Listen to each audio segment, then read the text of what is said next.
up, gamers? I'm Jason. I'm Julie. And today on Dice and Dragons, we are going to be reviewing Harry Potter Hogwarts Battle. I'm going to try to not mess this up. The Monster Box of Monsters expansion. Now, this does require that you have a copy of the base game, and it is designed by Kemi Mandel and Andrew Wolf, published by USAOPOLY. With that being said, I'm going to let Julie tell you more about the game itself. So since this is an expansion, it is obviously a cooperative deck building game expansion. Yes, because that's what Hogwarts Battle is. It's for ages 11 and above, plays 2 to 4 players, and according to the box, says plays in 30 to 60 minutes, but I'd say this is definitely a 60 to 90 minute game, and I think the last attempt we had at that... No, it gets up to 2 hours. We played 2 hours. Let's be honest, we've played through Hogwarts Battle, we've played through all of this. The first 2, maybe 3, fell into that 30 to 60 minute range. Everything else is 60 and beyond. The first of the, not the expansion. The expansion took us longer. No, I'm saying that's like every game in this whole series. Yeah, year 1 through 3? Yes, okay. Yeah. Agreed. Now, what are you going to be doing in Hogwarts Battle? Well, you're going to be facing encounters and 3 villains. So this system is based on the system you will have used in year 7. Don't worry, no spoilers for the game. But just to explain what you're doing, you have the 3 villains, encounters, and you will have to defeat Lord Voldemort. Now, in order to do that, you must complete all 3 encounters, defeat all villains, and then you're able to start damaging Voldemort. To do that, you're going to be acquiring Hogwarts cards from a communal pool of 6 cards and building your deck as you work together to survive the onslaught of creatures and villains in order to save Hogwarts and the wizarding world. With that being said, did I miss anything, Julie? I don't think so. All right, so what time is it? It's time to grab our drinks. So we're grabbing our drinks, grabbing our best friend, which is very fitting for this game. It's all about best friends.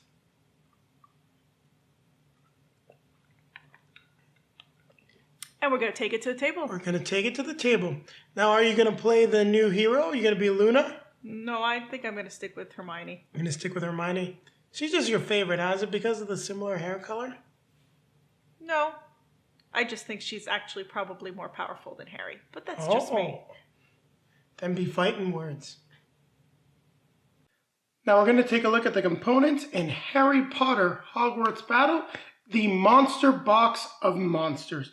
What I've gone ahead and done is taken out all of the contents for box 1. We are going to take a look at only what was in there specifically, just like we did in our original Hogwarts Battle video. The contents of box 2, box 3, and 4 are going to remain a mystery. You also get these helpful dividers that will allow you to easily store this expansion in the same box as the main game. Now, let's see what we got inside. First off, we have the 5 new hero cards. That's right, Luna Lovegood is now a playable character. When you are playing this game, you may use the year 7 heroes or the new ones, and I think you're probably better off using the new ones.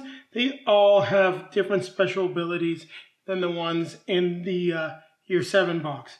You also get a new proficiency, the Care of Magical Creatures, and this proficiency I think is just absolutely fantastic. In box 1, we are going to start seeing the new type of villain, the creature type of villain. So as you can see, we got Fluffy, Norbert, a troll, Cornish pixies, and you've got that like monstrous book. I'm completely forgetting what that book is called, but you've got that book symbol up there to denote that they are in fact creatures. You're also, of course, going to get new locations, and just like in the base game, things are going to get harder as the villains progress towards completing their goal and defeating you during the mission. Now, as you can see right here, we've got Luna's cards. This is just your standard set of cards like everyone else. She gets a nice set of Alohomoras. Other than that, she has some of her own unique items. We'll take a look at the Spectre Spec. So with this one, you may gain 1, and you can reveal the top Dark Arts event card, and then choose one, put it back on the top, or you can discard it, which is Pretty cool. Now we've got the line out, which is you gain 1. And if another hero has a broom or a Quidditch gear in hand, you also gain 1 damage. And finally, we have her ally, which is a Crumplehorn Snorkack. That's an interesting name, which works just like the other standard allies that come in the base game. Next, what's really going to be changing the way you play the game are the encounters. Now, each of these encounters, there's 3 of them for every box, have to be completed in order to successfully win the mission, and you will be needing the house dice, fortunately or unfortunately. Now we also get some negative cards here called Detention. So you can see if you discard this card, you lose 2 health. You do not lose health if you discard it normally, but these things come into your Hogwarts deck and really kind of just slow down your progression and give you a dead card. We do have some new Hogwarts cards, of course. So for example, we have the Harp, which will let you gain 1 damage. Then you can choose a creature and stop them from being able to trigger their ability, which is very cool. We've got the new Finite Incantatem, which lets you remove 1 from the location. And the reason why this is very good is that as you progress to the locations, it means you will still only reveal 1 Dark Arts card. We have an Old Sock, which gives some boost to House Elves as well. Well, gives you boost for this card if other players do have House Elves in hand. Of course, we're going to get Argus Filch and Miss Norris now, which is interesting about this one. You get to draw 2 cards and choose 1, and you may discard any 1 card or banish a card in your hand. Now, banishing is a new mechanic, and what that's letting you do is really take cards you don't want, let's say Detentions or Alohomores, as you're building your deck, and just getting rid of them, getting them out of your deck. So, definitely a cool mechanic. We have a new ally as well, Fang, of course, the trusty loyal dog, and very happy to have another dog in the game. I do believe there's another one, could be wrong, well, besides Fluffy there.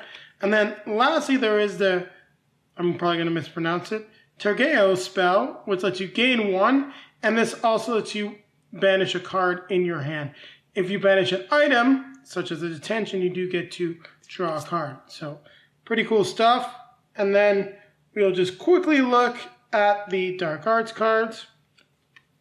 So as you can see, they're a little bit more creature themed with Raging Troll, the Slugs, Menacing Growl, Fluffy, Blast Ended. I believe that's from a Dragon Blast. And that's the type of stuff you're going to be seeing. But this is a new card as well that doesn't really fit with the creature theme, but goes totally hand in hand with the Detention, the Inquisitorial Squad. And this is a very, very annoying Dark Arts card.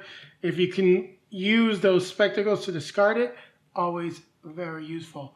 Well, that's it. We've gone over the components for box 1 of Harry Potter Hogwarts Battle, the Monster Box of Monsters. Now keep it right here, as Julie and I are going to be coming back with a review of the game. So Harry Potter Hogwarts Battle, the Monstrous Box of Monsters expansion, and I'm sure I got part of that wrong. It doesn't matter. I was trying to make fun of it. The name is definitely something that is quite a mouthful. It's quite a mouthful. It fits the Harry Potter world, but should have been a little shorter. What did you think of the game? Well, I think there's some nice new things added. It definitely maintains the style of play, the style of cards, the feel that you get. So you're just basically getting a continuation of what you had. So if you enjoyed the first game and you want more, I think you're definitely getting... Well, I think it's better to be clear. If you liked Year 7 and you want more, then you like this. If 6, 7, I would say. Not really, because there were no there was no encounters. That was really only the last year, and that's what makes everything more difficult. And I have seen a lot of commentary online that people don't like Year 7. But that's what you're getting. You're aware of it. Just wanted to highlight that. Yep. So, I mean, there's some new spells that are pretty cool. There's some new items that are pretty cool. I like that. I also like the fact that we add Luna as a playable character. Now, I do think this box should have been a little bigger and it should have been a full 5-player expansion, but it's nice to have more variety. Yeah.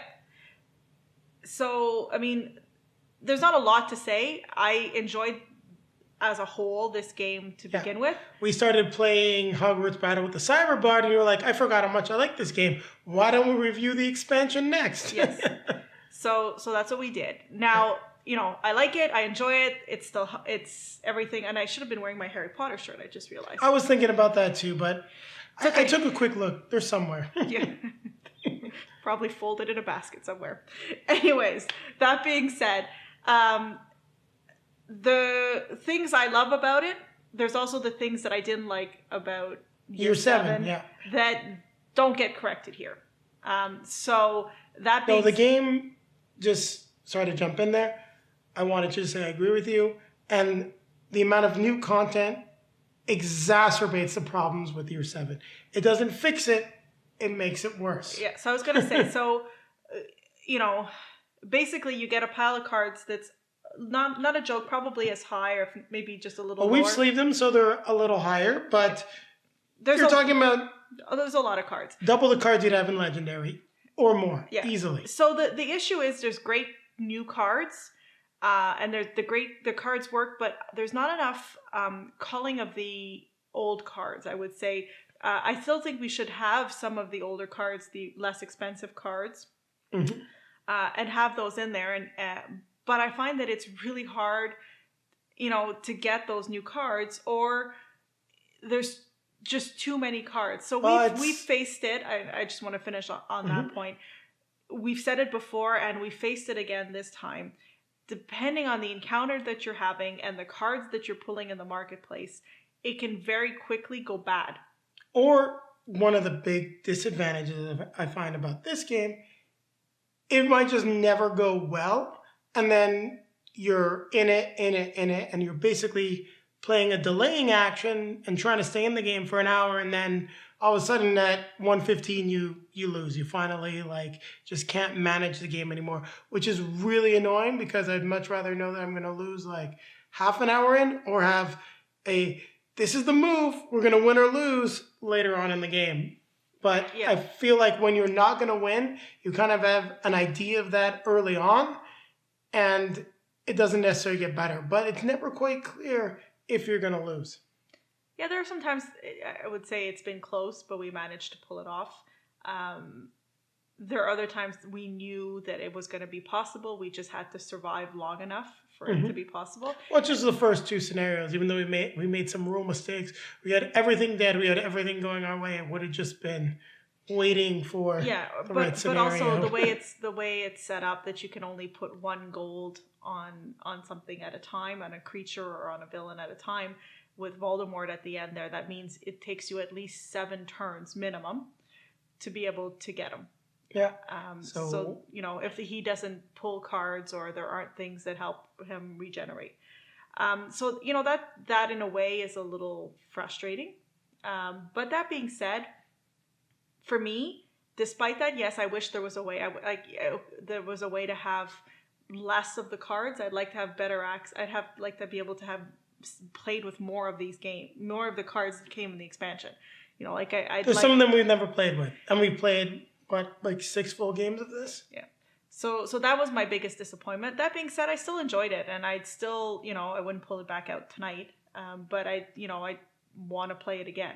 It takes a long time to set up, unfortunately. But no, setup is fine. It's taking it all apart, because setup is just throw everything together, but you never know who you're going to be playing with. So sorting it back out to be able to be played in any case, if you just want to start from year 1 with everyone, is very challenging. Like the Cyberbride might want to play year 4 with us. Yes, because we got through years 1 through 3. Yeah. Exactly. So anything else you want to add besides what I've put in there? Well, there is definitely some things that I want to add, and the game doesn't necessarily, as you mentioned, a culling mechanic. They do add that. However, the culling mechanic is entirely tied to cards that have to come out into the marketplace.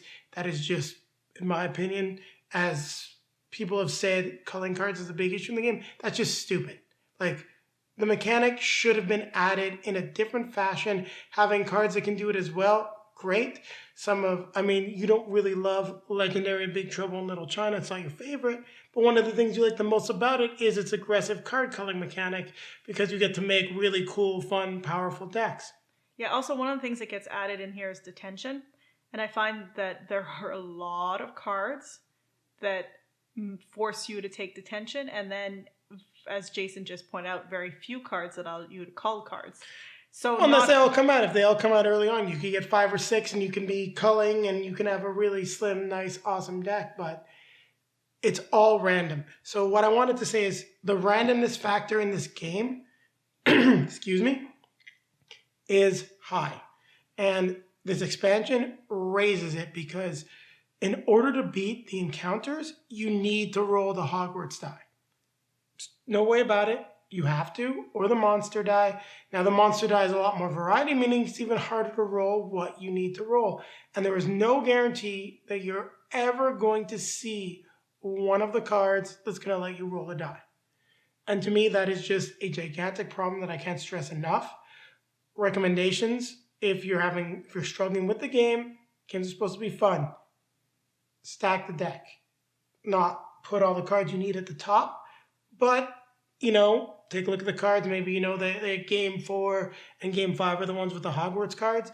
Make sure that when you shuffle them into the top half of the Hogwarts deck so that they're going to come out eventually. Because if they all get stuck at the bottom, which could be totally random and it can happen, you could play the game for like hours and... Or if you make it that long. Make it that long. Exactly. And just have no chance of winning. So that's what I don't like. A banishing mechanic should have been added to the game as something that players are able to do for either gold, fight, some other kind of resource in order to call the deck and make things more powerful, because the encounters also need you to do some incredibly powerful things, such as one case we had to spend 10 gold to acquire 2 allies, and we missed an opportunity to do it. And I think it wasn't until 15 turns later that we got another chance when all the cards finally lined up for that big of a play. I think it was 15 turns, but it was quite a few. It was close. It was definitely close. Well, 15 turns between both of us. Maybe, it was about 6-7 turns later. Yeah. So in any case, that's what I don't like about the game. What I do like about the game, once again, very thematic. The new hero cards are great. I really enjoyed those. They're also something that comes up that replaces proficiencies. Don't want to spoil what it is, but those are pretty cool depending on how you're playing the game. And the new proficiency that comes in the box, the one that you get in your first game, was just awesome. Absolutely loved it. So much more so than the other card I was able to take. And yeah, just leave it at that. Also, the new hero powers. All the heroes have new hero powers, and it definitely felt like you needed them in order to survive this game. Now, the other thing I will say, the game hasn't changed. The key to the game, at least in terms of winning this one, is rolling dice and being able to remove the little Death Eater symbols from the locations. If you're able to do that and you get the right cards to do that and you can consistently generate a resource, you're probably not going to lose the game. That's what I would say. It'd be fairly difficult to do. That's really your strategy. So as long as you focus on that and you get enough of those cards, you're going to do well. So that is also a little bit of a negative because the strategy hasn't changed at all. I know we're supposed to be getting a new expansion for the game in 2019. So sometime this year. Year's already almost half over, but it'll be showing up. But I do enjoy the game. If you like Year 7, you're getting more of what you liked from Year 7. And I do think it's something that you can add to your collection. For those of you that do find the game a little too challenging in terms of just certain aspects, there's some easy ways to house rule it or just modify your stack of Hogwarts card to have a more pleasurable playing experience. So, ready to give it a score? Yeah, I think for me this is a solid 7.5. For me, it's a 7. Just the banishing. I've said it, I think, for the last 3 reviews, you either get a little bump or a little decrease based on whether or not I like the IP. So in this case, I think everybody knows I like the IP. So. Yep, that's true. For me, it's the banishing mechanic. A better banishing mechanic, and this could have gone up to an 8 because it would have just really let you take advantage of cycling through the cards, getting rid of things like the detentions, and making it so that giant stack of Hogwarts cards that kind of looks like this When they're sleeved. When they're sleeved. So on that note, as always, don't forget to like, comment, subscribe, hit that notification button so you know when we have some new content for you. And Jason, what about social media? Down below in the video description are links to all of our social media feeds. Twitter, Facebook, Instagram. Find out what we've been playing. See us playing some games that may or may not be featured on the channel as we tackle them with some friends. And also popping up shortly links to past Harry Potter content. So definitely Hogwarts Battle. And for those of you that are interested, we even got a chance to see The Cursed Child. You can find our review of a play. Probably the only one we will ever do on the channel. It will be there as well. So what time is it, Julie? Time to grab our drinks. Having our best friend.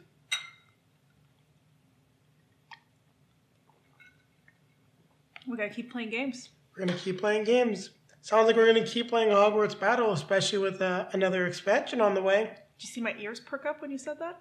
Yes, I did. It's called Defense Against the Dark Arts. Or as they have on one of the cards, the Dada in a classroom. I was like, what? Dada? And it took me a while to realize Defense Against the Dark Arts. Well, I've been very skilled at Defense Against the Dark Arts. I mean, I'm with her.